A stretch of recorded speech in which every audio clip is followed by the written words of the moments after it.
Responses have been mixed across the region and along bordering nations. Some Venezuelans celebrate the development, while others are accusing the U.S. of trying to steal the country's oil. CBS News national correspondent, I should say, Lilia Luciano continues her reporting at the Venezuelan border with Colombia. Lilia, hello to you once again. We've discussed that the president has threatened Colombia's president just as recently as last night, saying that, yes. And if it's generating, I wonder if that's generating fear that something similar to what happened to Maduro could happen there. Well, I think it's important to stress something, that there is a big difference between Colombia's president and Venezuela's former authoritarian leader. Colombia is a democracy, and President Trump and the administration could have concerns about how much cocaine the Petro administration might be allowing. And there's certainly widespread criticism about how lenient he is with the guerrillas here. Petro insists, and he told me when I interviewed him a couple of months ago, that he's the president who has seized the most cocaine in the history of Colombia. It's also the time when the most cocaine is being produced, is important to mention. But there's a big difference. There's no indictment. There are sanctions from the Treasury Department, but there's no indictment against Petro like there was against Maduro, who had a $50 million reward on his head. So legally speaking, at this point, they're very different situations. Petro responded to the questions that Trump was asked yesterday when he said that Petro might not be there for much longer. And when he was asked, does this mean that there could be an operation like Venezuela? And he kind of, quipped or mentioned that that's not a bad idea. Petro responded today and said what he told me when I interviewed him and asked him about prior threats about Trump. He said that he doesn't trust the translation. He doesn't speak English very well. He doesn't trust the translations that are put out there by the Colombian media. Trump was clear, but he could have been vague. If Trump meant that Petro's not going to be there much longer because the U.S. is going to do an operation, that's something different from Petro's not going to be there a lot longer because there's an election coming and he's not running again. So in a few months, there's going to be another president elected. So that's what Trump could mean.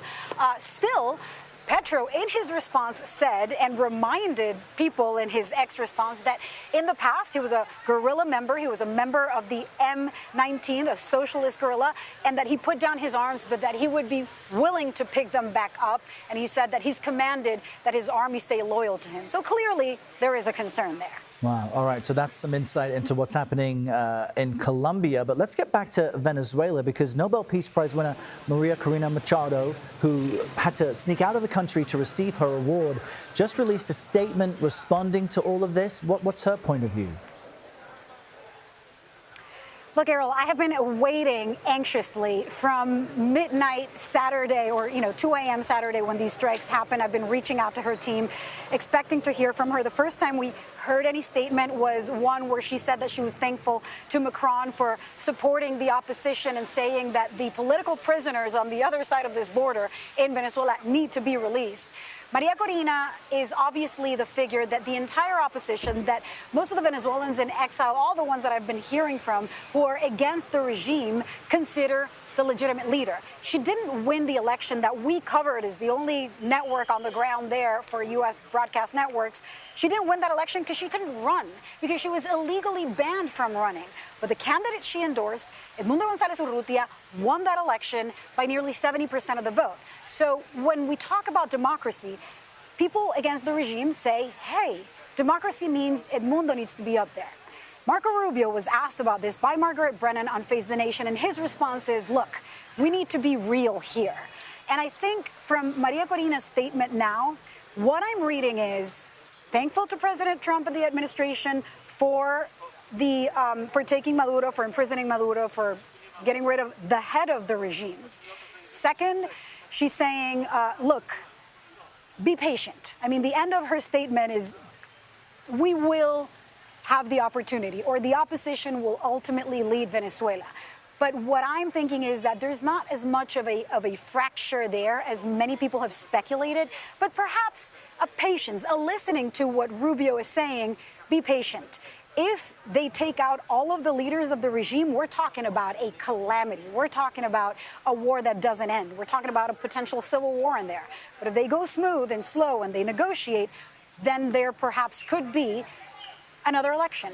There could be a democratic process that begins, not overnight. That's what I'm reading from Maria Corina's message and from the interview that David Smolansky, who's the spokesperson for the opposition, put out there in an interview with CNN earlier.